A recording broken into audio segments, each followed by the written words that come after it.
Hello అండి, అందరికీ నమస్కారం.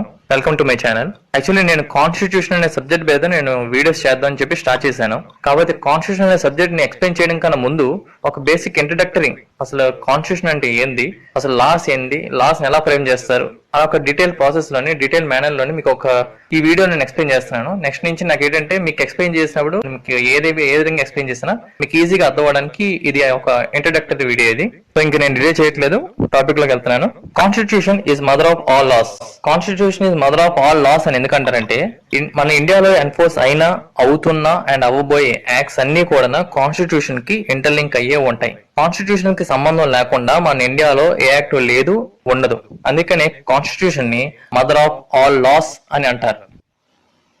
అండ్ కాన్స్టిట్యూషన్ ని set of rules for the government అని అంటారు.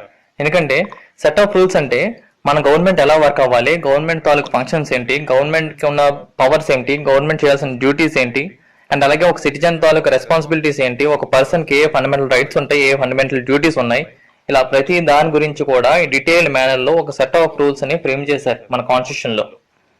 అండ్ ఇదే సెట్ ఆఫ్ రూల్స్ లోనే డిఫరెంట్ లెవెల్స్ ఆఫ్ ఆర్గనైజేషన్ కూడా మెన్షన్ అయి ఉన్నాయి.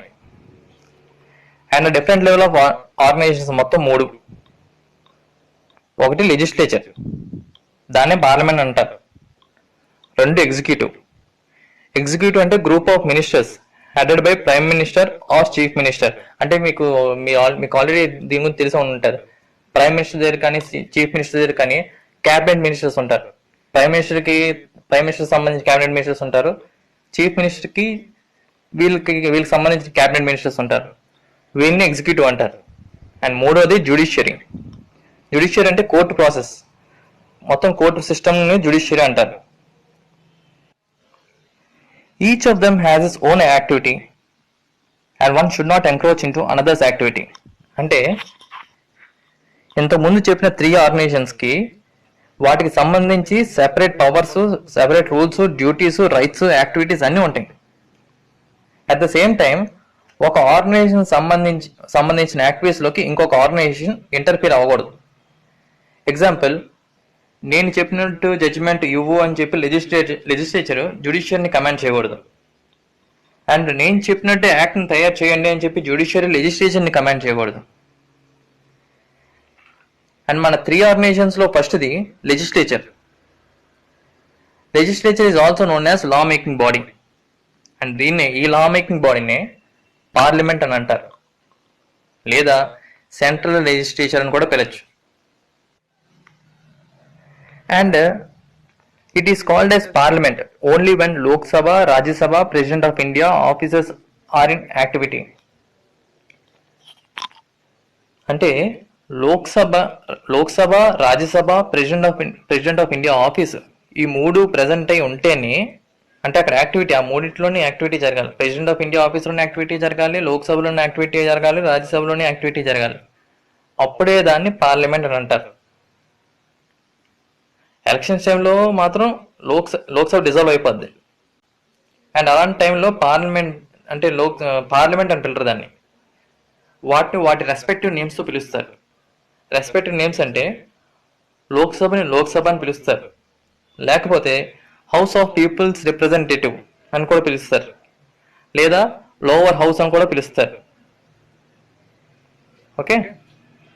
అండ్ రాజ్యసభని అప్పర్ హౌస్ లేదా కౌన్సిల్ ఆఫ్ స్టేట్స్ అని పిలుస్తారు. లోక్సభకి, రాజ్యసభకి డిఫరెన్స్ ఏంటంటే లోక్సభలో డైరెక్ట్ గా ఎలక్ట్ అయిన వాళ్ళు ఉంటారు, రాజ్యసభలో ఇండైరెక్ట్ గా ఎలక్ట్ అయిన వాళ్ళు ఉంటారు. మన పార్లమెంట్ లో, అదే సెంట్రల్ లెజిస్లేచర్ లో Lok Sabha plus Rajya Sabha plus president of India office ఎలా ఉంటాయో, స్టేట్ లెజిస్లేచర్ లో కూడా legislative assembly plus legislative council plus governor office, ఈ 3 కలిపి ఉంటేనే, యాక్టివిటీలో ఉంటేనే దాన్ని స్టేట్ లెజిస్లేచర్ అంటారు. ఈ మూడిట్లో ఏదో ఒకటి యాబ్సెంట్ అయినా సరే దాన్ని వాటి రెస్పెక్టివ్ నేమ్స్ తో పిలుస్తారు. అంటే లెజిస్లేటివ్ అసెంబ్లీ అని పిలుస్తారు, గవర్నర్ ఆఫీస్ ని గవర్నర్ ఆఫీస్ అని పిలుస్తారు. ఈ 3 ఆఫీసులోని ఏ ఒక్క ఆఫీస్ యాబ్సెంట్ అయినా సరే వాటి రెస్పెక్టివ్ నేమ్స్ తోనే పిలవాలి. అది. అండ్ ఇంతకుముందు మనం చెప్పుకున్నట్టు లోక్సభలో డైరెక్ట్ గా ఎలక్ట్ అయిన పర్సన్స్ ఉంటారు, అండ్ రాజ్యసభలో ఇండైరెక్ట్ గా ఎలక్టెడ్ పర్సన్స్ ఉంటారు అని అన్నాం. అండ్ ఈ రాజ్యసభలో ఇండైరెక్ట్ గా ఎలక్ట్ అయిన పర్సన్స్ ఎవరంటే ప్రతి స్టేట్, అలాగే ప్రతి స్టేట్, ఇండియాలో ఉన్న ప్రతి స్టేట్ లో నుంచి ఆ పర్టికులర్ స్టేట్ లెజిస్లేచర్ నుంచి కొంతమందిని సెలెక్ట్ చేసి ఎలక్ట్ చేసి రాజ్యసభకు పంపిస్తారు. సో అందుకని రాజ్యసభలో ఇండైరెక్ట్ గా ఎలక్ట్ అయిన పర్సన్స్ ఉంటారని మనం డిస్కస్ చేసాం. And central legislature and state లో స్టేట్ లెజిస్లేచర్ రెండు కూడా లా మేకింగ్ బాడీసే. సరే, లా మేకింగ్ బాడీస్ అని అంటున్నాను. అసలు ఈ లా మేకింగ్ బాడీస్ అని ఎందుకని అంటారు దీన్ని? అది ఎప్పుడైనా ఒకసారి ఆలోచించారు? మనం దీన్ని లా మేకింగ్ బాడీస్ అని ఎందుకంటారంటే, మన ఇండియాలో ఎన్ఫోర్స్ అయిన ఏ లా అయినా సరే లెజిస్లేచర్ లో డ్రాఫ్ట్ అయిన తర్వాతే ఎన్ఫోర్స్ అవడం అవుతుంది. అందుకే లా, ఎందుకంటే లా ఇక్కడ తయారవుతుంది కాబట్టే లా మేకింగ్ బాడీస్ అంటాం ఇక్కడ మనం. ఇక్కడ మనకి మీకు డౌట్ రావచ్చు, ఈ లా ఎక్కడ ఎన్ఫోర్స్ అవుతుంది? సరే, ఇక్కడ లా తయారు చేస్తారు, ఇది లా మేకింగ్ బాడీ, లా ఇక్కడ తయారు చేస్తారు, సో అందుకే దాన్ని లా మేకింగ్ బాడీ అన్నారు. సో అక్కడ తయారు చేసిన లా ఎక్కడ ఎన్ఫోర్స్ అవుతుంది? ఎక్కడ ఎన్ఫోర్స్ అవుతుంది అంటే, పార్లమెంట్ లో ఎన్ఫోర్స్ అయిన లా కంట్రీ మొత్తం ఇంప్లిమెంట్ అవుతుంది, లేదా పార్లమెంట్ లో చెప్పినట్టు స్పెసిఫైడ్ రీజన్స్ కి మాత్రమే, స్పెసిఫైడ్ స్టేట్స్ కి మాత్రమే ఇంప్లిమెంట్ అవుతుంది. అండ్ అదే విధంగా అసెంబ్లీ నుంచి ఎన్ఫోర్స్ అయిన లా ఆ పర్టికులర్ స్టేట్ కి మాత్రమే ఎన్ఫోర్స్ అవుతుంది, లేదా ఆ పర్టికులర్ స్టేట్ లోని పర్టికులర్ రీజన్స్ కి మాత్రమే ఎన్ఫోర్స్ అవుతుంది అక్కడ డ్రాఫ్ట్ చేసిన లా. అండ్ నెక్స్ట్ మనకు వచ్చే question, who can make law? అంటే ఈ లాని ఎవరు తయారు చేయొచ్చు?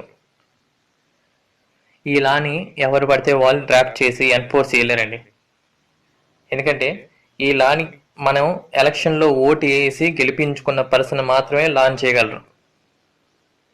సెంట్రల్ లెజిస్లేచర్లో అయితే ఎంపీ, స్టేట్ లెజిస్లేచర్లో అయితే ఎమ్మెల్యే, వీళ్ళిద్దరు మాత్రమే లాని చేయగలరు. అండ్ సెంట్రల్లో ఎంపీ కానీ స్టేట్లో ఎమ్మెల్యే కానీ ప్రతి దాని మీద లా చేయగలరా అంటే ప్రతి దాని మీద చేయలేరు. ఎందుకంటే ఇండియాలో ఉన్న ప్రతి డిపార్ట్మెంట్ని, ఆర్గనైజేషన్ని 3 లిస్ట్గా క్లాసిఫై చేశారు. 1 union list, 2 state list, 3 concurrent list. Union లిస్ట్లో ఉన్న ప్రతి దానికి కూడా సెంట్రల్ లెజిస్లేచర్ మాత్రమే లా చేస్తుంది.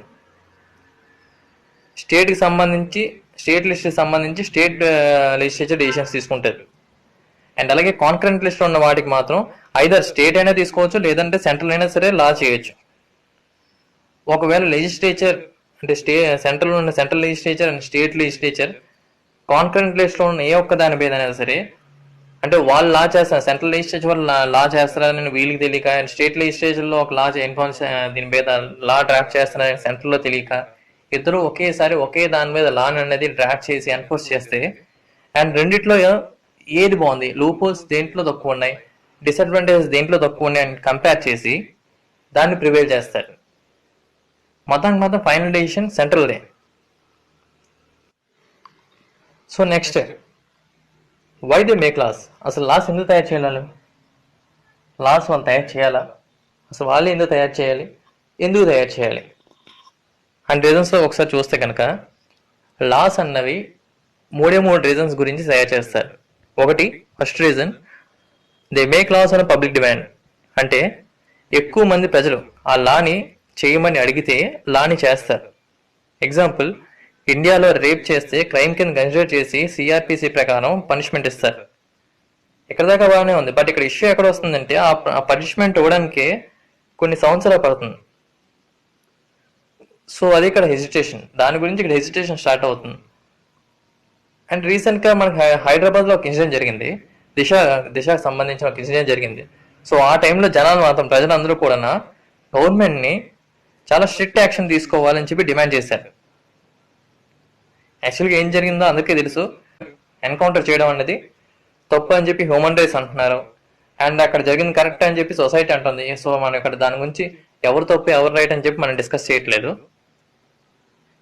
కాకపోతే అక్కడ ఎప్పుడైతే జనాలు అలాంటి సిచ్యువేషన్కి ఇలాంటి యాక్షన్ ఉండాలి అని చెప్పి, కావాలని చెప్పి ఎప్పుడైతే గవర్నమెంట్ని రిక్వెస్ట్ చేయడమో లేకపోతే కమాండ్ చేయడం ఎప్పుడైతే జరుగుతుందో, వెంటనే గవర్నమెంట్ స్టార్ట్ చేస్తుంది. అంటే ఎక్కువ మంది పబ్లిక్ డిమాండ్ చేస్తున్నారు కాబట్టి దాని మీద ఒక యాక్ట్ని తయారు చేయడానికి, పబ్లిక్ అడుగుతున్న డిమాండ్ ప్రకారం ఒక యాక్ట్ని డ్రాఫ్ట్ చేసి ఎన్ఫోర్స్ చేస్తుంది. సో దాంట్లోనే ఏపీ గవర్నమెంట్ దిశ యాక్ట్ని ఎన్ఫోర్స్ చేసింది. ఇక్కడ మీరు ఇన్సిడెంట్ హైదరాబాద్లో జరిగితే ఏపీలో లా ఎందుకు చేశారు అని అడగచ్చు. ఒక గవర్నమెంట్ ఇన్సిడెంట్ ఎక్కడ జరిగింది మనకు సంబంధం లేదని చూడదు. మ్యాక్సిమం పీపుల్ ఏం కోరుకుంటున్నారు దానికి లా చేస్తారు.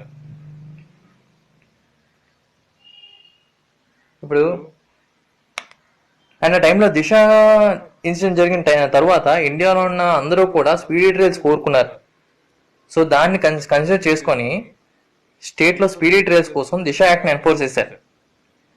ఇలా పబ్లిక్ డిమాండ్ మీద యాక్ట్ చేస్తారు, ఒక యాక్ట్ని కానీ లాని కానీ తయారు చేస్తారు. Second reason party ideology. ఇప్పుడు ఒక పొలిటికల్ పార్టీని స్పెషల్గా ఒక కాజ్ మీద ఎస్టాబ్లిష్ చేస్తారు అనుకోవడానికి ఎందుకు? లైవ్ ఎగ్జాంపుల్ ఇస్తాను.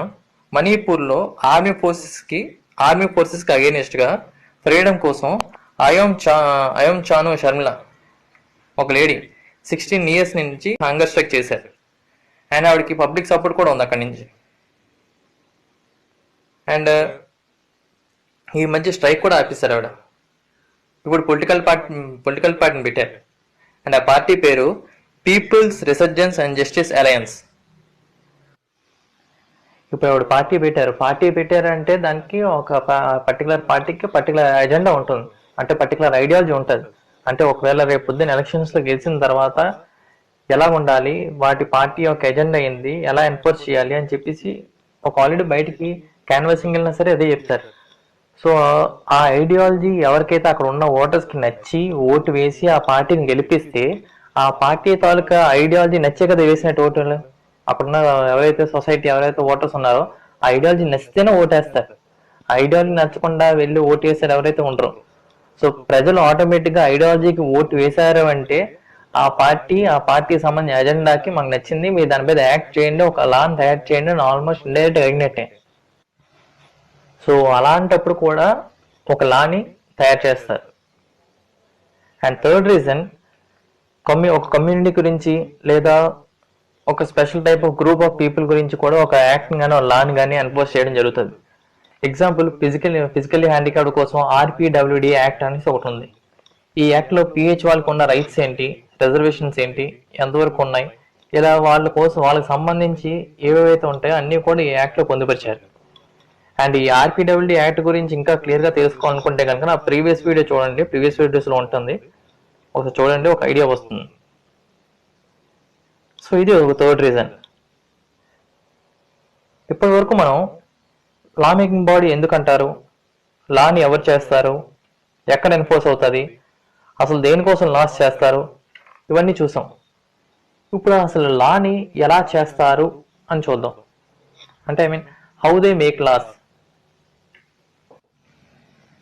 Initially the member of legislature draft a document which is called as bill, where the particular bill contain complete information about the drafted document, and this bill will be introduced in either Lok Sabha or Rajya Sabha.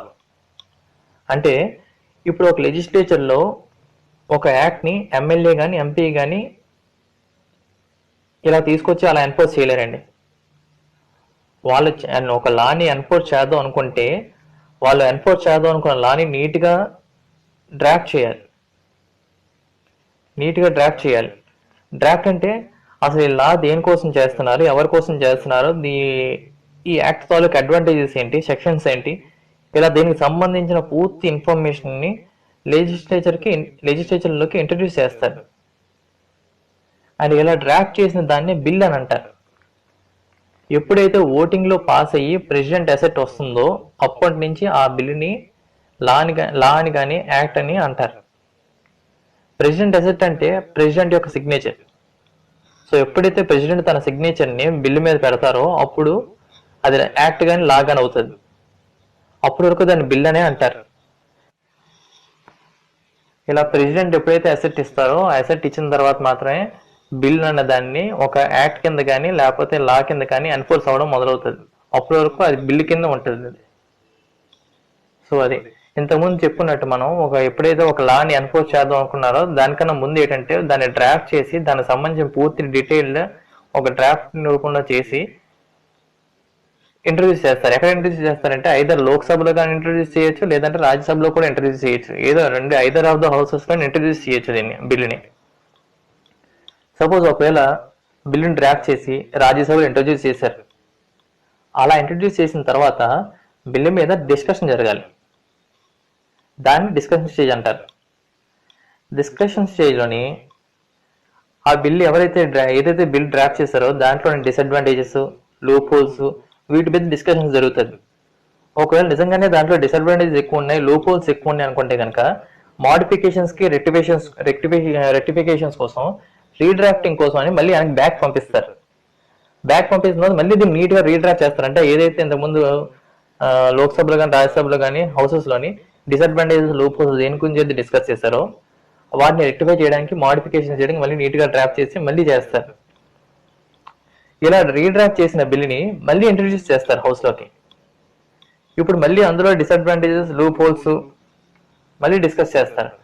ఒకవేళ ఇందులో ఎక్కువ disadvantage కానీ loop holes కానీ లేకపోతే అప్పుడు voting process start చేస్తారు. ఓటింగ్లో majority వస్తే లోక్సభకు పంపిస్తారు. లోక్సభలో కూడా ఇందాక చెప్పిన ప్రాసెస్ మొత్తం జరుగుతుంది. అంటే లోక్సభలో ఇంట్రడ్యూస్ చేసిన తర్వాత దాంట్లో మళ్ళీ డిస్కషన్ స్టేజ్కి వెళ్తుంది. డిస్కషన్ స్టేజ్ అయిన తర్వాత ఓటింగ్ సిస్టంలోకి వెళ్తుంది. లోక్సభలో కూడా బిల్లు పాస్ అయిపోతే మళ్ళీ బిల్లు ఎక్కడి నుంచి అయితే వచ్చింది అంటే ఇందాక మనం చెప్పుకున్నాం, సపోజ్ రాజ్యసభలో బిల్లు ఇంట్రడ్యూస్ అయితే అనుకున్నాం కదా. సో అందుకని లోక్సభలో కూడా మెజారిటీ వచ్చి ఓటింగ్ వచ్చింది, పాస్ అయిన తర్వాత మళ్ళీ బిల్లు ఎక్కడి నుంచి అయితే ఏ హౌస్ నుంచి అయితే వచ్చిందో ఆ హౌస్కి మళ్ళీ రిటర్న్ పంపిస్తారు.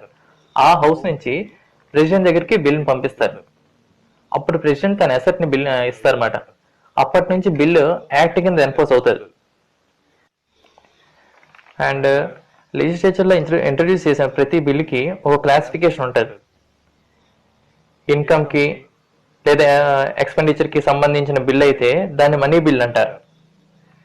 కాన్స్టిట్యూషన్ లాలోని ఏదైనా ఆర్టికల్ని యాడ్ చేయాలన్నా, లేదా ఒక ఆర్టికల్ని డిలీట్ చేయాలన్నా, లేదా ఒక ఆర్టికల్ని మాడిఫై చేయాలన్నా దాన్ని కాన్స్టిట్యూషన్ అమెండ్మెంట్ బిల్ అంటారు. అండ్ మనీ బిల్ ఎందుకు చెప్పి మన money bill constitution amendment bill కాకుండా ఏ బిల్లునైనా సరే ఆర్డినరీ బిల్ అనే అంటారు.